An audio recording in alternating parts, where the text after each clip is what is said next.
Olá, queridos irmãos internautas, caríssimas irmãs, todos vocês que têm nos acompanhado em nossas redes sociais. Aqui estamos mais uma vez e que a paz do nosso Mestre Jesus possa estar conosco.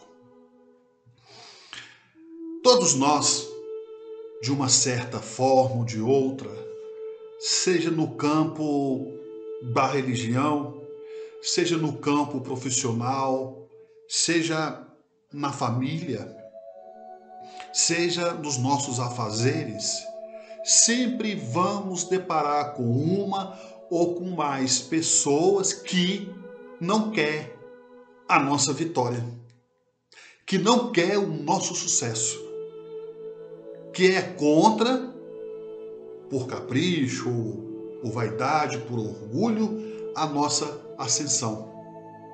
É comum, quando estamos com um projeto, com um sonho, comentarmos com as pessoas, e muitas dessas pessoas, digamos assim, que nos dizem serem amigas, nos desanimam através de palavras negativas, através dos próprios pensamentos.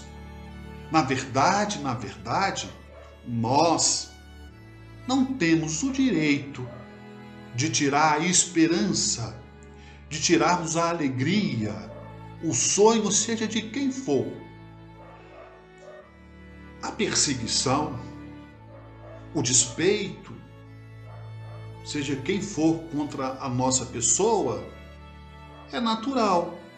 Vivemos num mundo de competitividade, mas não dá o direito de ninguém nos ferir. E também não temos o direito de ferir ninguém, de pisar, de humilhar as pessoas, principalmente quando elas estão no processo de crescimento, no processo de amadurecimento e no processo de realizações. Isso aconteceu com os grandes homens que tiveram aqui na humanidade. Jesus foi perseguido, foi torturado, os apóstolos foram perseguidos, Mahatma Gandhi foi perseguido, Madre Teresa de Calcutá, Irmã Dulce, todos esses grandes homens, essas grandes mulheres que fizeram bem, que deixaram registrado a sua marca, como Chico Xavier e tantos outros, foram homens que sofreram enormes perseguições, tanto dos próprios homens, quanto dos espíritos, dos obsessores, da oposição espiritual, da oposição da sociedade, dos homens encarnados. E Allan Kardec, o codificador da doutrina espírita, não foi diferente.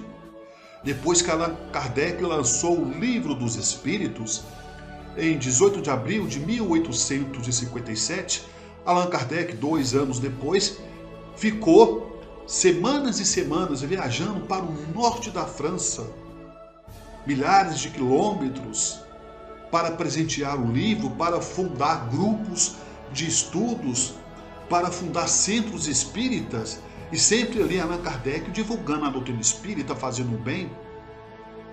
Às vezes passava por extrema dificuldade financeira, porque o seu salário como professor era pouco, a sua esposa também, como professora, dentro do possível, a auxiliava o codificador, e mesmo assim ele sofreu muita perseguição.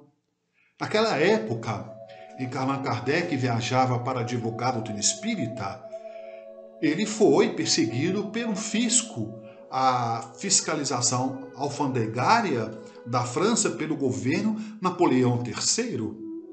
Queria saber o levantamento, o arrolamento de bens de Allan Kardec, que ele tinha uma charrete, tinha 2 cavalos, aonde que ele conseguia manter-se como professor aquele patrimônio. Ele conseguiu explicar para o fisco, embora sob pressão. Imaginemos naquela época ser espírita era uma tarefa árdua, onde dominava-se a Santa Inquisição na Europa, principalmente na França. Mas Kardec venceu. Venceu depois veio o Livro dos Médiuns, o Evangelho segundo o Espiritismo, o Céu e o Inferno, a Gênese, o que é o Espiritismo, o Principiante Espírita, obras póstumas. Em 14 anos, Allan Kardec consolidou toda a obra da doutrina espírita. Mesmo depois de desencarnado, ter partido para o plano espiritual, a sua esposa, anos depois que Allan Kardec desencarnou, a sua esposa, a viúva do codificador, teve que ir prestar informação, depoimento. Ela foi intimada pelo tribunal francês, pelo fisco, a dar depoimento, esclarecimentos, declarações sobre o patrimônio do marido, que havia deixado uma charrete, 2 cavalos. Era assim que Allan Kardec foi perseguido, muitas vezes, não só pelos encarnados, pelos padres, pelos sacerdotes, mas também pelo plano inferior das trevas, que não queria que acontecesse a consolidação da doutrina espírita, o surgimento da terceira revelação. E Allan Kardec venceu. E vocês, irmãos, irmãs que estão aqui ouvindo este vídeo, não desanimem. Não dê ouvido às sugestões negativas. Ah, mas porque fulano falou isso? Não preocupa com fulano. Está no caminho do bem? A consciência está em paz? Vai em frente. O que mais tem, infelizmente, é pessoas para nos desanimar, pessoas para nos ajudar, pessoas para nos dar a mão, para nos incentivar. São poucas. E nós temos que valorizar essas poucas pessoas que nos incentivam, que nos apoiam para o nosso crescimento moral, para o nosso crescimento espiritual. Não dê ouvido aos comentários negativos. Ah, mas que fulano está virando beato. Ah, que fulano só fica agora dentro do centro espírita. Ou que fica somente agora dentro da igreja. Não. Faça o bem sem olhar a quem. E também, não tirem a esperança de ninguém. Não fere ninguém com pensamentos negativos. Se o indivíduo, seja ele qual for, apresentar o seu sonho, o seu projeto, se não tem uma palavra de incentivo, de conforto, pelo menos permaneça em silêncio, porque o silêncio também é uma ajuda. Como diz o ditado antigo, diz assim: se você não pode ajudar, também não atrapalha. Se você não pode ajudar, também não atrapalha. É assim a vida. Vamos ajudar as pessoas. Às vezes aquele indivíduo ele só precisa de um empurrãozinho para poder engrenar na vida, de uma oportunidade. Por que nós vamos julgá-lo? Nós não somos Deus. Jesus não julgou ninguém. Ele disse para a mulher de naipe diferente: ninguém a condenou. Eu também não a condenarei. Vá e não voltes a pecar. E por que nós vamos fechar as portas para os nossos filhos? Por que nós vamos fechar as portas para os nossos pais?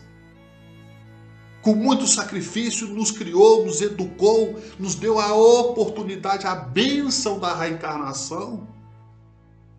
Ora, não podemos tirar a esperança de ninguém. Pelo contrário, temos que incentivar aquela pessoa que está com um projeto, que está com um sonho, de realizar aquilo, de realizar isso ou acolá. Sabe por que nós não podemos tirar a esperança de ninguém? Não temos esse direito de ferir, de magoar ninguém, e nem tampouco desanimar ninguém. É porque, às vezes, aquela pessoa que está com um projeto, aquela pessoa que tem um sonho na vida, às vezes aquela pessoa não tem nada. A única coisa que ela se dispõe, a única coisa que ela tem na vida que ela se apega de valor, é o seu sonho, é a sua esperança. E por que nós vamos desanimar aquela pessoa? Talvez a única coisa que ela tem. Às vezes nós que estamos do lado de fora, estamos vendo que não vai dar certo. Mas todos nós temos que passar pela derrota, experimentar o amargo sabor da derrota para aprendermos com as dificuldades, também para aprendermos com a derrota. É claro que nós não vamos deixar as pessoas viver caindo, viver tropeçando. O que nós pudermos fazer para ajudar, nós vamos ajudar, mas no contexto de ética e de bom senso, de respeito, de tolerância, de paciência, de indulgência, de amor, de carinho, de ternura. Ora, quantas vezes vimos reportagem de jogador de futebol que sai da periferia, que sai da pobreza, que sai da favela, e a primeira coisa que eles fazem quando ganha o primeiro ordenado, quando começa a melhorar de vida, começa a entrar em ascensão, é dar uma casa para a mãe. Por que será? Porque foi uma mãe boa, foi uma mãe que apoiou nos momentos difíceis. Quantas vezes a mãe deixa de ter um conforto, de ter uma certa regalia para dar para o filho, para suprir as suas próprias necessidades, seja no estudo, seja no esporte, seja até mesmo na alimentação. Eu já vi casos que a mãe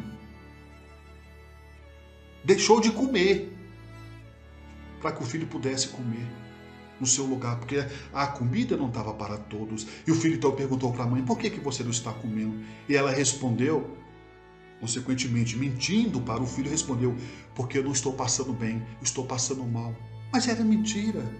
Ela não queria falar para o filho que ela estava tirando da sua própria boca para dar para o filho. A vida, meus irmãos, ela vai nos devolver tudo aquilo que demos a ela. Então não adianta jogarmos pedra no outro, porque a pedra vai voltar para nós e vai voltar com tal força e determinada força que nós estaremos prejudicando a nós mesmos, não é o outro. E quando nós fazemos o bem, quando nós estamos com a consciência em paz, buscando a realização do bem, nós criamos automaticamente uma blindagem fluídica, aonde o mal não nos atinge. Pode atingir, claro, se nós baixarmos o nosso campo vibracional, entrarmos na mesma sintonia com o mal, mas fora o contrário, caminhemos, mesmo com os espinhos, mesmo nas dificuldades, caminhando em cima das pedras, em cima das dificuldades, é que nós vamos vencer. Não desanimem, persistem mais um tanto, mesmo varando a sombra dos próprios erros. Já imaginou? Ou já imaginaram? Se Thomas Edison fosse desistir, quando ele inventou a lâmpada, a hora que ele foi inaugurar, a lâmpada não acendia. Ele tentou pela segunda vez, pela terceira, pela quarta, pela 10ª vez. A lâmpada não acendeu. Thomas Edison, então, fez o teste já cansado, exausto, de número 100. Pela 100ª vez, agora vai. A inauguração fantástica, fabulosa, um avanço da tecnologia. Thomas Edison, então, pela 100ª vez foi inaugurar a lâmpada não acendia. Ele não desanimou, ele tentou de número 200, a lâmpada também não acendia. Quando chegou no número 300 tentativas, a lâmpada acendeu. Mas ele não desanimou, ele foi persistente porque ele sabia que era um grande benefício que estaria a energia elétrica à humanidade. A mesma coisa foi Albert Einstein, o pai da física. Se ele fosse escutar os colegas e os próprios professores que diziam a ele: olha, você vai ser qualquer coisa, menos físico. Você pode ser jogador de futebol, você pode ser qualquer coisa, menos físico. Diziam os colegas, os professores, para o próprio Einstein. Ele se tornou o pai da física. Vocês imaginam, meus irmãos e minhas irmãs, quando as pessoas jogam pedra em nós, e por que vamos abaixar a cabeça? Nós não estamos errados enquanto estamos no caminho do bem. E continuemos no caminho do bem, porque quem está com Jesus vai ao longe. E que Deus nos ampare, nos fortaleça cada vez mais. E obrigado aos nossos irmãos internautas, a todos vocês que têm nos acompanhado e fazendo o crescimento desse canal para juntos divulgarmos cada vez mais a doutrina espírita. E não se esqueçam, inscrevam-se no nosso canal, dê um like, deixe o seu comentário, porque quanto mais pessoas inscritas, quanto mais like, mais comentário, mais o YouTube estará divulgando a doutrina espírita. E assim vocês estarão também nos auxiliando. Um forte abraço, até o próximo vídeo e não se esqueçam, já está aparecendo o próximo link aonde vocês irão assistir o próximo vídeo e também o link para que vocês inscrevam-se no nosso canal. Até mais e fiquem com Deus.